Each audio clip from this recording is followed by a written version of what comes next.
السلام علیکم ورحمۃ اللہ وبرکاتہ۔ تبلیغی جماعت کے جو بانی ہیں حضرت مولانا الیاس رحمۃ اللہ علیہ، انہوں نے تبلیغی جماعت کو بنایا اور بنانے کے بعد لوگوں کو ایک نصاب دیا کہ تم اس کے اندر رہنا، اس سے باہر نہ نکلنا۔ دوسرے یہ فرمایا کہ علماء کی رہنمائی لیتے رہنا، لیکن اب حالات بدل چکے ہیں، وہ لوگ بجائے علماء کی رہنمائی لینے کے علماء کی رہنمائی کرنے لگے ہیں، اور جو کتابیں انہوں نے دی تھیں، ایک سلیبس ان کو دیا تھا کہ تم اس سے باہر نہ نکلنا ذاتی طور پر، علماء سے رہنمائی لیتے رہنا، لیکن وہ اس سے بھی باہر نکل چکے اور جو من میں آتا ہے ان کے کہتے رہتے ہیں، جہاں ان کو جیسا سمجھ آتا ہے وہ کرتے اور کہتے ہیں۔ بہرحال یہ کہ ایک مختلف قسم کے میرے ساتھ واقعات پیش آئے ہیں، میں آپ کو سناتا رہوں گا کہ مسجد میں جماعت آئی، میں بیٹھا ہوا تھا اور انہوں نے ایک حدیث یہ بیان کی جو کہ حدیث نہیں تھی، میں نے اس کو ٹوکا۔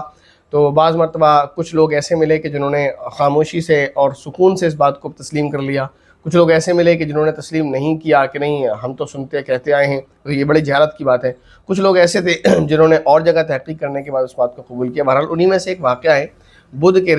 لوگ بیٹھے ہوئے تھے، تو تبلیغی جماعت کے ساتھیوں میں سے ایک ساتھی نے ایک حدیث سنائی جو اکثر لوگ سناتے ہیں، مشہور ہے۔ وہ کیا ہے کہ جس شخص کی طرف اللہ تعالیٰ ایک مرتبہ رحمت کی نگاہ سے دیکھتا ہے تو اسے جہاد کے لیے قبول فرما لیتا ہے،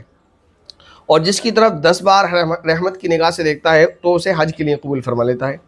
اور جس کی طرف 70 مرتبہ رحمت کی نگاہ سے دیکھتا ہے تو اسے اللہ تعالیٰ اپنے راستے میں نکال دیتا ہے، یعنی یہ دین کی تبلیغ کے لیے، تبلیغی جماعت میں اس کو شامل کر لیتا ہے۔ تو تبلیغی جماعت کی فضیلت پر یہ حدیث سنائی جاتی ہے۔